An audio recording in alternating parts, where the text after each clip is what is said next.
100,000 boto ang kailangan ni Noel Rosal para makahabol sa kapwa nito kandidato sa pagkagobernador ng Albay na si Joey Salceda, habang 175 votes naman ang kinakailangan ni June Alegre para makahabol sa katunggali nitong si Diday Co sa pagka-vice-gobernador. Ito ang lumalabas sa survey ng social weather stations na isinagawa noong March 29 hanggang nitong April 5. Ayon kay Jay Sandoval, ang Vice President ng SWS, nangunguna si Salceda sa governor race na may 44% na voter preference o tinatayang 418,000 votes. Mas mataas ito kumpara noong March na nasa 38% lamang. Lumalabas din sa survey na naungusan nito ang kanyang katunggali na si Rosal na nakakuha lamang ng 32% o 302,000 na boto. Nakitaan naman ng malaking pag-angat ang running mate ni Salceda na si Diday Co. Mula kasi sa 30% nitong Marso ay tumaas ito sa 37% ngayong Abril o tinatayang 350,000 votes. Lumalabas din sa naturang survey na naungusan ni Diday ang pinakamalapit nitong kalaban na si June Alegre na nakakuha lamang ng 18% o 173 boto o kalahati ng bilang ng mga nais bumoto kay Diday.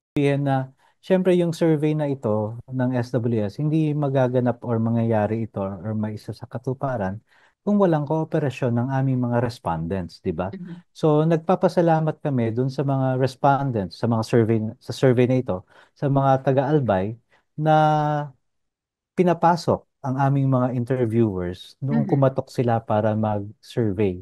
Dagdag pa ni Sandoval, kailangan pa ring magsipag ng tambalang Rosal at Alegre para makahabol sa kanilang mga katunggali, gayon din na kailangan pang sipagan ng tambalang Salceda at Co upang tuluyang maipanalo ang darating na halalan. Meron pang lampas 1 buwan bago mag-actual election. So may marami pang instances na syempre hindi lamang sila ang mangangampanya, pati yung ibang mga kandidato sa iba-ibang posisyon, mangangampanya rin sila. So kailangan ma-track natin how the preferences change. Kasi hindi naman porke ito yung sagot nila, ito na rin yung kakalabasan, di ba?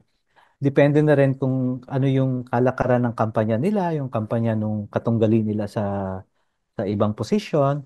Tapos sa mga pangyayari rin sa Albay, di ba? Lahat ng ito maaring makaapekto sa ultimate vote nila na magagawa sa May 12, 2025. Bumaba rin ang bilang ng mga undecided voters. Mula 30% sa governor's race ay nabawasan ito ng 10%, habang mula 44% ay 34% na lamang ang undecided voters sa vice gubernatorial contest na isang magandang senyales para sa kandidatura ni Salceda at Diday. Ayon naman kay Salceda, ang survey ay isang malinaw na mensahe mula sa mga albayano na nais na ng mga ito ng totoong pagbabago at hindi puro lamang sa salita. Aniya, noon pa man ay seryoso na siya sa pagtatrabaho para sa pag-unlad ng lalawigan. At this point, it is very encouraging. Pero at the same time, it remains to be challenged.